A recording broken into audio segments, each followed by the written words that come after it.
Hi everyone, welcome to the MrpTech podcast. This is episode 55. My name is Matt, and this is the weekly podcast discussing everyday tech for everyday people.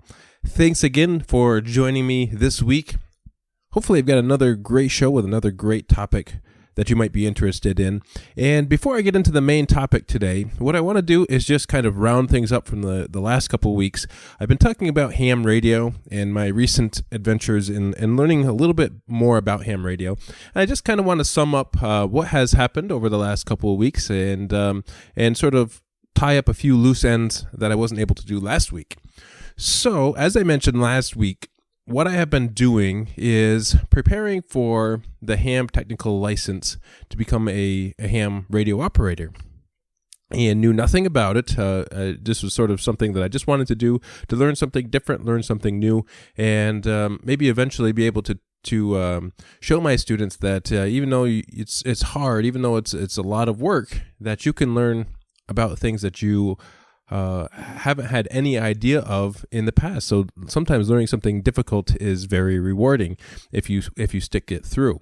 So this past Saturday, I had signed up for the local tech exam, and it's probably about a 15-minute drive across town. So I got up early Saturday morning, and I had been preparing for the test with the iOS apps, the free exams that you can take to sort of study for the exam, and they're the exact same questions. You kind of prepare yourself for what you're going to do. And my goal was to take not only the tech exam but also the general exam. And I knew I kind of had a slim shot at the general exam. And as I took these practice exam, I was passing the tech exam no problem. And it was really hit or miss with the general exam. So I was one try at the exam, I would pass by maybe one question correct. The next I would fail by one question, and it was back and forth. And sometimes I would score really well. Sometimes I would get a bunch of questions where I failed miserably. So I had really no expectations when it came to the general exam. My goal was the tech and to shoot for the general and see what would happen. So I arrive at this emergency services center, and I sort of walk in the building, and the building is sort of a maze. So I'm walking down hallways, and there's no signage. I'm not really sure exactly where to go. And I come across a room with some ham radio operators, and it's obviously set up for ham radio, and probably 4 or 5 older guys in the room. And I kind of said, well, I'm here for the exam. And they pointed me down the hall to the exam room. So I walk into the exam room, and there's probably, I would say, 5 or 6 volunteer examiners there ready to give the test. And I was wondering if I was going to be the only one there taking the test. They give this exam every 2 months in my area. And basically, there was another guy there that was ready to take the test. And so they sat us down, and they give us all the information to fill out. So they give us an examination booklet. They give us an answer sheet, as well as another sheet with just our general information, name, address, etc. What you have to do, you have to match the booklet number, the test booklet number, on your answer sheet. And so I wrote down the numbers and began the test. And the first 5 questions of the tech exam, I had taken all of these practice exams, and the first 5 questions right in a row were 5 questions I had never seen before. And I thought, oh no, this is going to be not fun at all. And but as soon as I got past the 5th question, every single question after that, I was aware of the question, I knew the answer, and I felt pretty good after taking the test.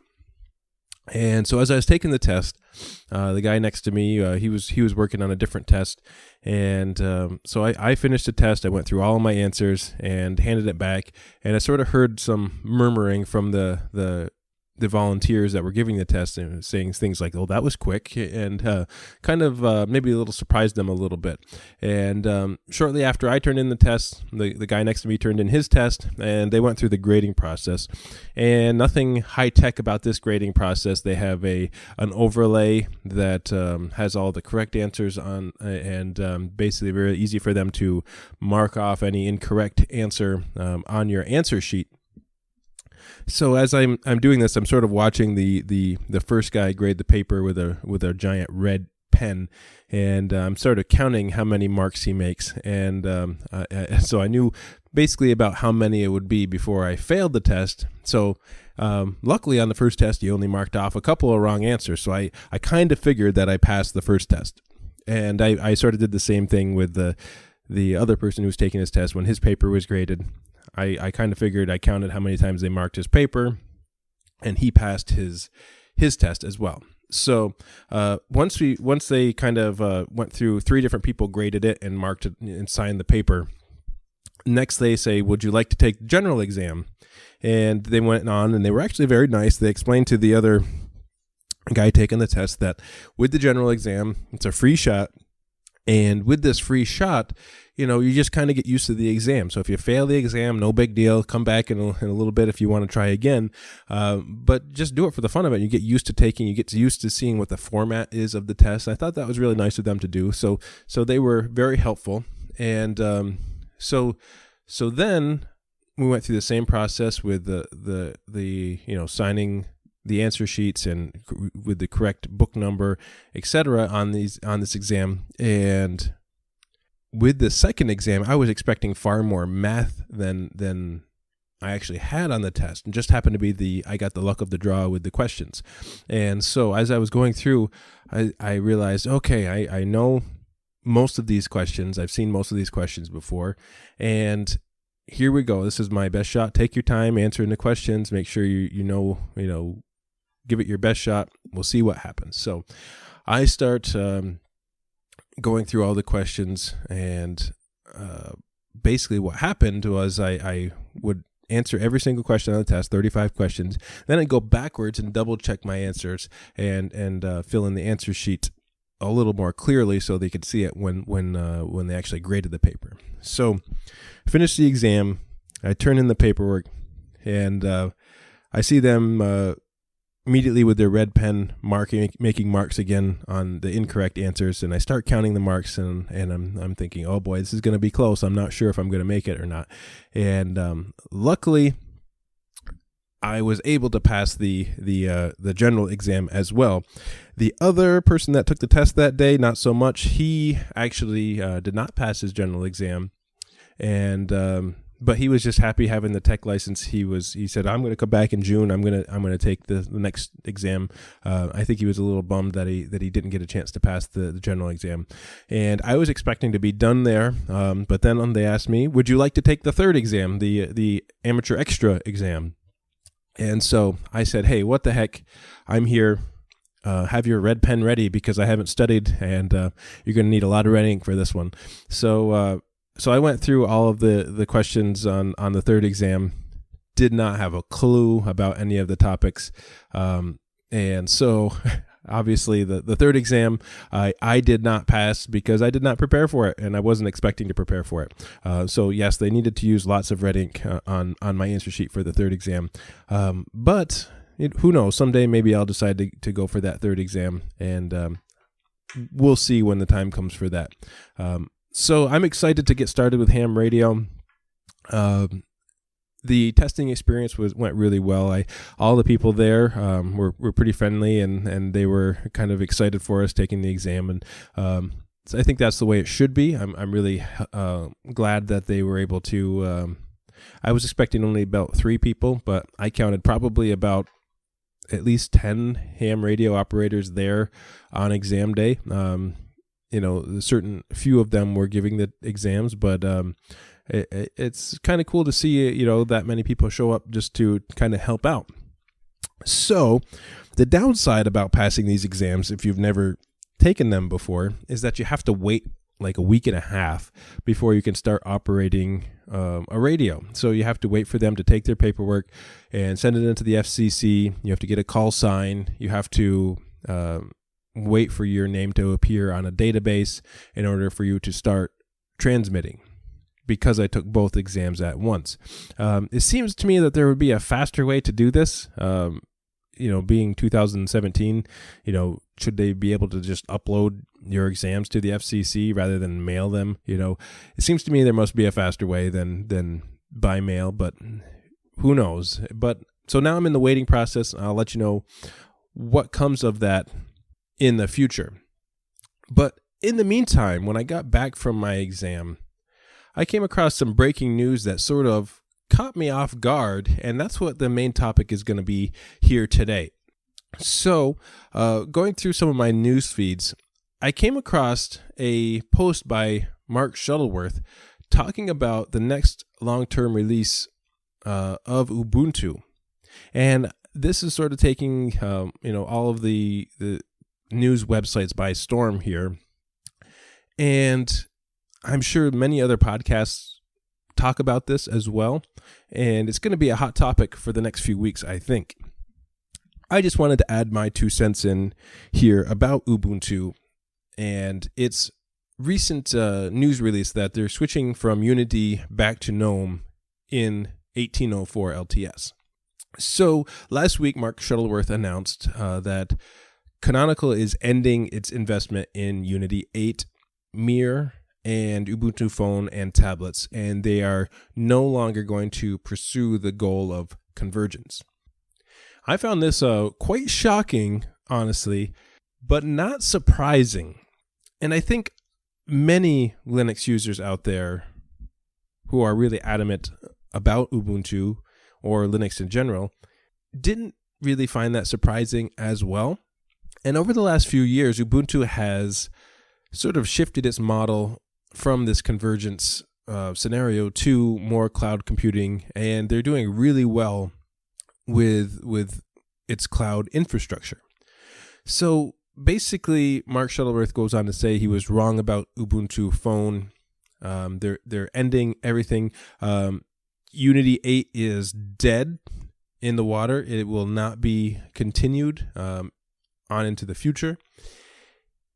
And going back and looking now on 6 years of development, okay, so one of my favorite releases of Ubuntu was Ubuntu 10.04 and Ubuntu 10.10, where, if they advertised it as the perfect 10 release. And I think it actually kind of was. It was a really strong, really stable desktop environment built off of Ubuntu that was just fun to use. It had its issues, but along came something called Ubuntu Netbook Remix that had what would later be called the Unity desktop environment. And it looked modern, it looked flashy, it looked exciting. And when 11.04 was released, Ubuntu switched to the Unity desktop. And it sort of caught a lot of longtime Linux users by storm and sort of angered all of these longtime users who really loved and cared about using something like Ubuntu. And when this happened, I was excited about the change, but I knew Unity wasn't fully functional. And 11.04 was a one of those 6 months releases, and they were going to iterate on it. So 11.04 came around, and 11.10 came around, and 12.04, the next long-term support release, came out. And Ubuntu was much more polished at that time. And I started seeing the vision, and I was thinking, okay, this is something that's usable now. It's still not great, but it's usable. And, we'll look towards the future, and we'll see what happens. Well, 12.10 would come out, 13.04 came out, 13.10 came out, and not much happened in those releases. And people started making comments about Ubuntu starting to get boring and Ubuntu, being stable, but it's nothing special at this point in time. And the next long-term support came out, 14.04. And Ubuntu was great. It was pretty solid for the most part. It was stable. for most people. And we just didn't see much change. And people started saying things like Ubuntu looks old and Ubuntu hasn't had a whole lot of love. And now we start talking about things like, okay, Canonical has a mission about Ubuntu phones and convergence, and they're working on Ubuntu Touch, and they're working on all these other things except for the desktop. And we have all these Linux users that were starting to complain that Ubuntu has lost its focus, that they're not caring about desktop users, that they are on a fleeting mission to bring this mythological convergence to users. And we saw a couple of Ubuntu phones released. We saw Ubuntu Touch released, and all of these things had interest. I had interest in, and just would never. It would never line up. I wouldn't be able to try an Ubuntu Touch device. I couldn't go out and get one basically anywhere. They would only sell limited amounts, and you couldn't try it in a virtual machine without doing lots of trickery in the process, and just really didn't make it easy to get access to. And development was an issue on Ubuntu Touch. And as time went on, we get into Ubuntu 14.10, 15.04, 15.10, 16.04.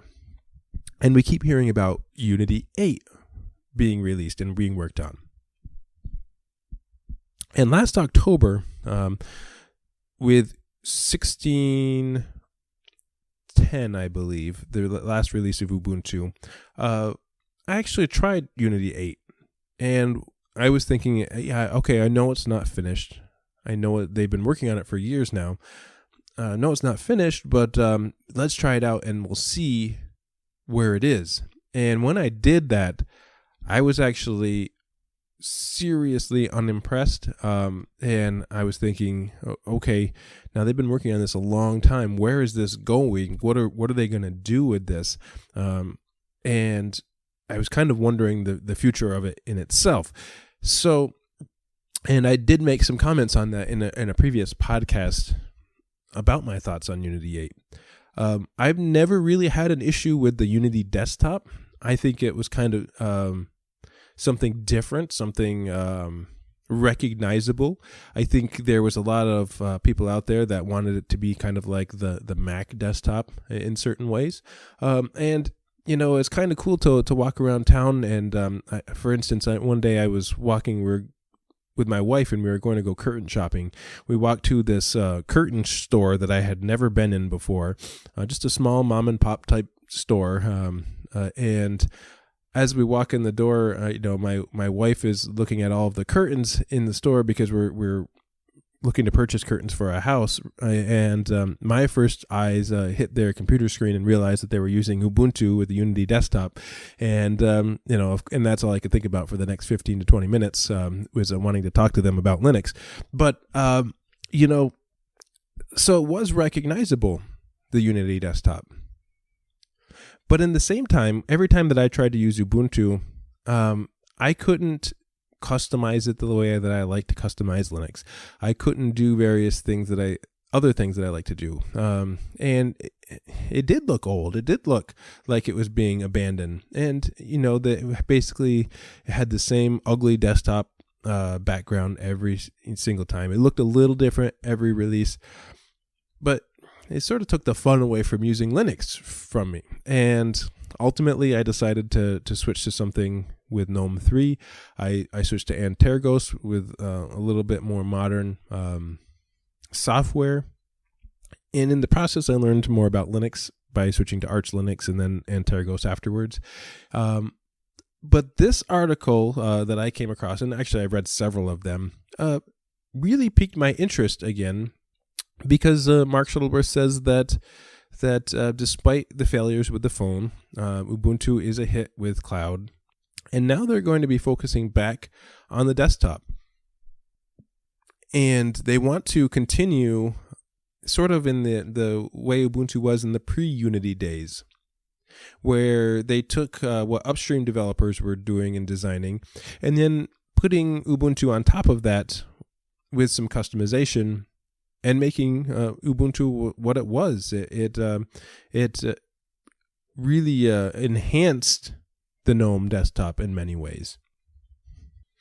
So moving ahead in the future, okay, it sounds as if Canonical is giving up Mir and moving to the Wayland desktop or Wayland display server. And I think this is the right direction for them. And I really am sort of excited again about Ubuntu. You know, there are many Ubuntu desktops out there, and it's used by a whole lot of different consumers and many different businesses. And I really think the GNOME desktop is the way to go. Like I said in the past, I don't have any issues with Unity, but I know a lot of people do. And a lot of Linux users voiced their concerns online over the last 6 years. But it also makes me wonder, you know, what's going to happen to like the Ubuntu GNOME project? Are they going to be asked to contribute to the project? Is that project going to go away? I guess we don't know. This is still early in the process itself. So I'm sure we'll find out more information over the next few weeks. But here's my concern, okay? And I don't know if anybody else out there has said this. I'm actually wondering if they will implement this GNOME desktop in Ubuntu 17.10, this coming release in October. I'm wondering that because I think they should do that, because 18.04 is a long-term support release, and I think they should kind of work out some bugs before they switch entirely back to GNOME. And here is the reason. So I actually went over the last couple of days. I have installed Ubuntu GNOME 16.10 in a virtual machine and on some hardware. And there are some issues there that I kind of ran across, especially in VirtualBox. I couldn't get GNOME working well with Ubuntu. I think they should give it some love first before they put it into the LTS release, and work out some of those other issues like Wi-Fi and everything else that they've been working on. And I hope, and I really think this is going to happen, I really think they're going to put some much needed love into the Ubuntu desktop. And that makes me excited about Ubuntu again, to the point where I would consider switching back full-time to Ubuntu with the GNOME desktop. I know it's available through Ubuntu GNOME now. That to me isn't as polished as Ubuntu was. So I would hope to try it out in Ubuntu 17.10 in the future. And at this point, I'm still excited about the up-and-coming release of Ubuntu later on this week. Ubuntu 17.04 is being released, and I'm excited to give it a shot. You know, every 6 months or so, I always check out the latest Ubuntu release, and with all of this, you know, they have put a lot of hard work into Unity, and let's see what this final release looks like over the next few weeks, and see what they've been working on. And that's kind of what I like to see about Ubuntu with these 6 months release cycles. So what do you think about this switch to GNOME? Do you think it's a positive thing? Do you think this is the right direction for Ubuntu? Do you think they should have sticked with Unity and the Unity desktop and Mir? You know, it's sort of sad to see Ubuntu Phone and Ubuntu Touch for tablets go away. And it's kind of unfortunate that, you know, they took a bold step. They were trying something nobody else was doing. They were trying to move to this mobile environment that is overwhelmed with Android and iOS. And I think it was worth a shot. And I don't think the last 6 years were a waste. I think it could have been done a little bit differently, and with still some love to the desktop and to not maybe alienate users as much. But there are a lot of good people there doing a lot of great work, and I'm looking forward now to the next few releases of Ubuntu, which honestly I was sort of starting to get a little, you know, meh about. I was trying to stay excited about Ubuntu. I was a longtime Ubuntu user for many years, and this makes me look ahead to the future, and I'm super excited about it. So let me know what you think. You can go over to MrpTechReviews.com, hit the contact form, and let me know. And I'd be really curious about your thoughts. And at the same time, if you have a few minutes, could you, I would just like to ask, if you're listening to this podcast and you enjoy the Podnuts Tech Podcast Network, please go over to the website, podnuts.com, and hit the donation button there, and give a small donation to Steve and the rest of the crew over there for all of their hard work. I think, a lot of times myself, aside from being a podcast host, a lot of times I consume podcasts, various different podcasts, and I sort of just a listener, and I sort of stand back, and I don't do a whole lot with a lot of other shows, but I do listen, and occasionally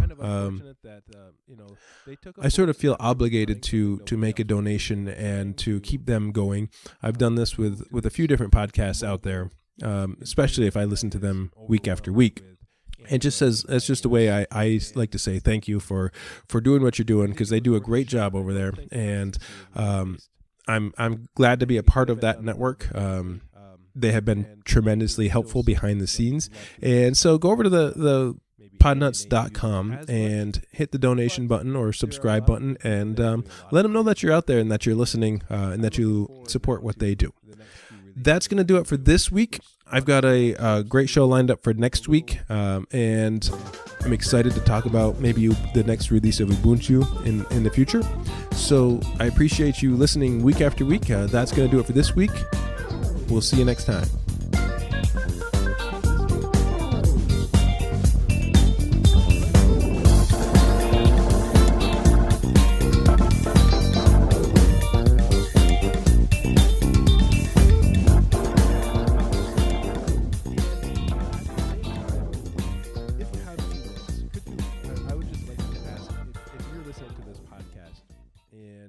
You enjoy the Podnuts Tech Podcast Network, please go over to the website, podnuts.com, and hit the donation button there, and give a small donation to Steve and the rest of the crew over there for all of their hard work. I think, a lot of times myself, aside from being a podcast host, a lot of times I consume podcasts, various different podcasts, and I sort of just a listener, and I sort of stand back, and I don't do a whole lot with a lot of other shows, but I do listen, and occasionally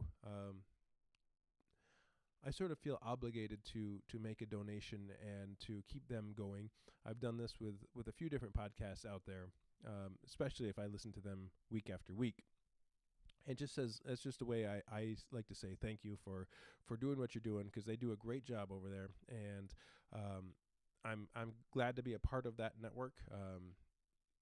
They have been tremendously helpful behind the scenes, and so go over to the podnuts.com and hit the donation button or subscribe button, and let them know that you're out there and that you're listening, and that you support what they do. That's going to do it for this week. I've got a great show lined up for next week, and I'm excited to talk about maybe the next release of Ubuntu in the future. So I appreciate you listening week after week. That's going to do it for this week. We'll see you next time.